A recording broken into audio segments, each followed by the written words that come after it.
You found the perfect business partner. Congratulations. And you're ready to make it official. You're ready to sign your partnership agreement. But without these 5 contract clauses, you're walking into a legal minefield blindfolded. I'm Karam Nahas. I have 20 years of experience in partnership litigation and putting deals together. Entrepreneurs who succeed aren't the ones with the best lawyers. They're the ones who understand what actually destroys partnerships before they sign anything. Now, I've guided hundreds of entrepreneurs through partnership decisions, partnership agreements, you name it. I've seen the same 5 problems destroy otherwise brilliant business relationships over and over again. So today, I'm gonna walk you through the 5 essential provisions that solve these problems before they start, right? Because you deserve a partnership that amplifies your success instead of sabotaging it. Because business is war, and I'm here to protect you. Now, these aren't just legal protections. They're the foundation for building something extraordinary with the right person. But it has to be the right person. Let's jump right in.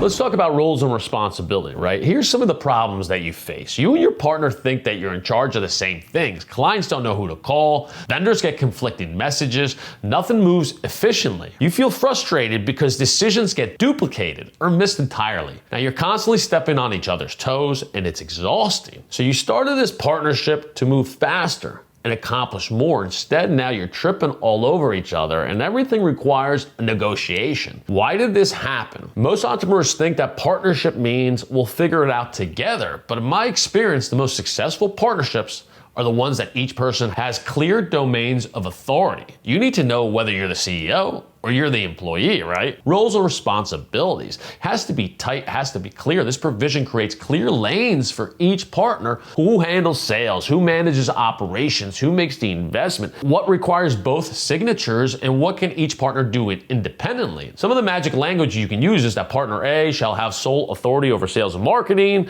and client relationships, while the independent spending authority of up to $5,000 per transaction. Now, partner B shall have sole authority over day-to-day operations, product development, vendor relations, right? And have the sole authority to spend up to $5,000 per transaction. Decisions requiring unanimous consent include capital expenditures over 10 grand, hiring employees, taking on debt, entering into lease agreements or any other significant contract, right? And any changes to the partnership. Now, you and your partner can move faster in areas of expertise while trusting each other to handle their own business. No more second guessing, no more duplicating effort, and no more confusion. That's how you set up the right partnership from the get-go and put it in writing. Here's provision number 2 that's really important. That's the partner removal and exit, right? Here's the problem. What if your partner becomes unreliable, starts competing with you, or just stops showing up? I've seen that over and over. Right now, you have no legal way to protect your business. You're worried about being trapped with someone who could destroy everything you've built. But you also don't want to seem like you don't trust them, right? You believe in loyalty and commitment,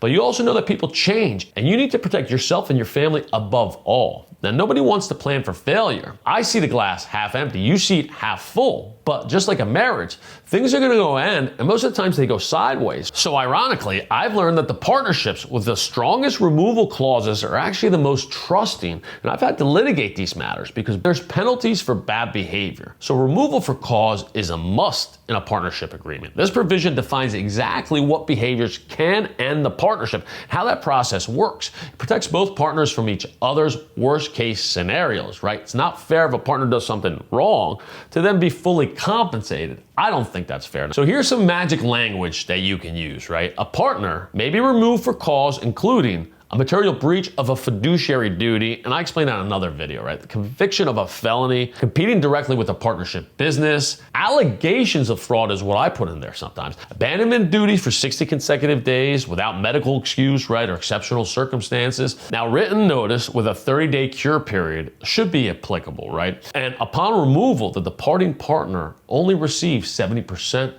of their calculated partnership value, paid over a certain amount of time, what have you. So that's the penalty, and I've made them pretty bad because I've seen bad partners go to court and actually get more for their equity because judges don't really care about your business. So now you don't have to feel trapped anymore, and there's accountability for both partners or the multiple partners you're going to have in your business. Now, provision number 3 is also really important because it has to do with decision making. That's the deadlock resolution mechanism. Because here's the problem. You could be 50-50 owners. When you disagree on a major decision, How does the business make that decision? Do you stop moving forward? And I've had to go to court to do that. Now, opportunities pass you by. So you're going to feel frustrated because the good decisions are blocked by your indecision.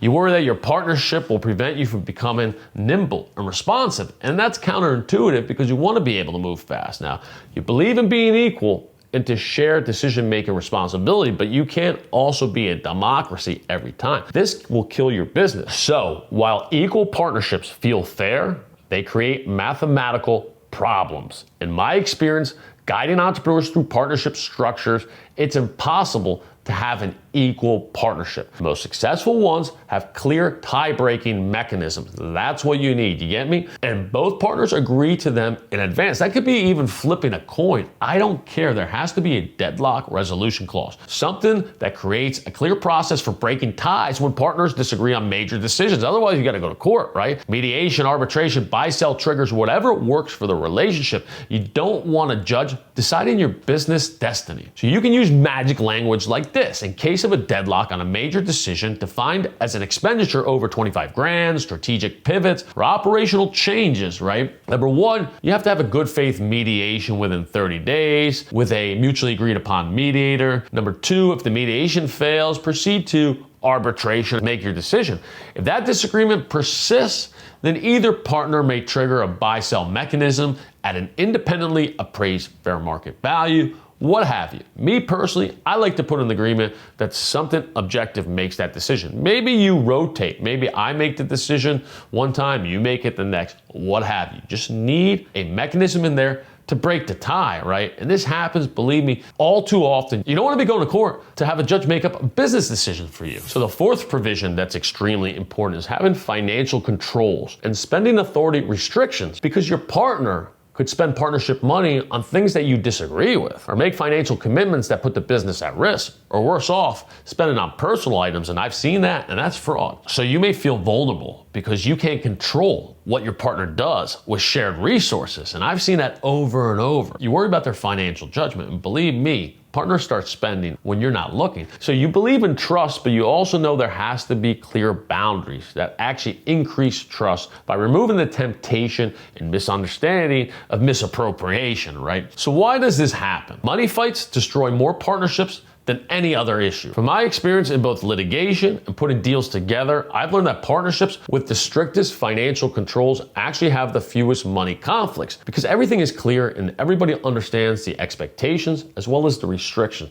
And there has to be restrictions. You have to look at the cup half empty here, right? So this provision needs to set spending limits, have an approval process, and consequences for financial overreach. It's got to protect both partners and every partner from each other's financial mistakes. And I always need indemnification in here too. So you can use magic language like this, right? Individual spending authority is limited to $2,500 per partner per transaction for ordinary business expenses. All expenditures exceeding individual limits require written approval from all the partners within 5 business days. Unauthorized spending above limits creates personal liability, including requirement to immediately reimburse the partnership plus 18% annual interest. I add that as a penalty, right? All partnership bank accounts require dual signatures for transactions over 5 grand. This prevents one partner from taking the money and run. Now, you can trust your partner because the system prevents problems before they start. No more wondering if that expense was approved. No more arguments about what constitutes necessary spending. Believe me, this provision is so important. Now, provision number 5, and this one is missed all the time, is having the right valuation and buyout formula. Now, here's the problem. Someday, one of you will want out, retirement, new opportunity, or just a change of direction. Without a clear process, that transition could destroy the business altogether. You're going to be in court. So you'll feel uncertain about what your piece of the business is actually worth at the end when it really matters. And you worry about being taken advantage of during an exit, and I've seen that all too often, right? So you believe in building lasting value, but you also want the freedom to change course when life demands it. So there has to be an exit in this agreement. You have to think about, and there has to be a formula for valuations. Now, most entrepreneurs avoid talking about exits because it feels like you're planning for a divorce, right? But in my experience, helping partners through transitions, the cleanest exits happen when the process is defined up front, while everyone still likes each other, right? And they can agree on shit and agree on on valuations. So the solution here is to have the right valuation and buyout clause that you agree to. Now, this provision establishes exactly how the business will be valued and how departing partners will be bought out. No surprises, no arguments, no expensive appraisals, experts, you end up in court. This shit gets crazy. So some of the magic language should be that partnership interests are going to be valued at the higher of, right, 4 times the previous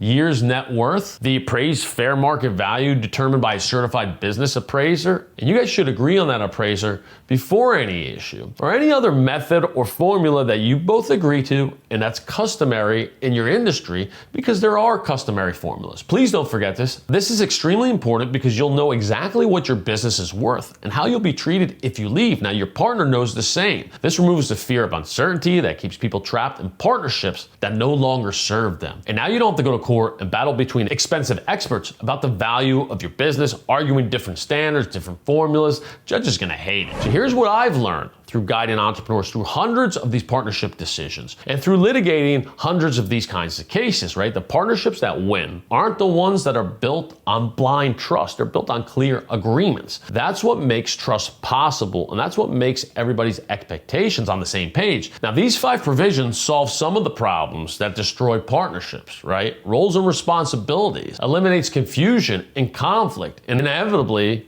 court, right? Removal mechanisms prevents one partner from holding the business hostage and getting an unfair advantage. Deadlock resolution keeps decisions moving forward and your business out of court. Financial controls protects your shared resources, and fraud. And valuation formulas create clean, fair exits. So you don't need these provisions because you don't trust your partner. You need them because you want to build something bigger than either of you could have imagined and could have created alone. And that requires structure, not just goodwill. So when you get these 5 clauses right, you're not just protecting yourself from problems, you're creating the foundation for extraordinary success in a business partnership. If you want my complete partnership agreement template and all the 5 provisions plus the additional clauses that handle every other partnership challenge, just DM me. I run the Legally Bulletproof Academy. This is my system. I built it for entrepreneurs to win. If you like this video, subscribe, please. I'm Karam Nahas, the battle-tested lawyer. Stay legally bulletproof. I really hope that you enjoyed this video, but if you're sick of guessing whether your business is exposed to legal threats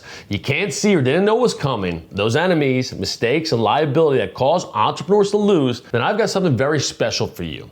It's my free business risk report, the same kind of analysis I charge $7,500 for in person when I do my business defense legal mastermind. Click the link below, answer some strategic questions about your business, and get a personalized risk report. You've got nothing to lose. Find out what's hunting you and your business before it destroys everything you've built. I'm Karam, the battle-tested lawyer. Stay legally bulletproof, please.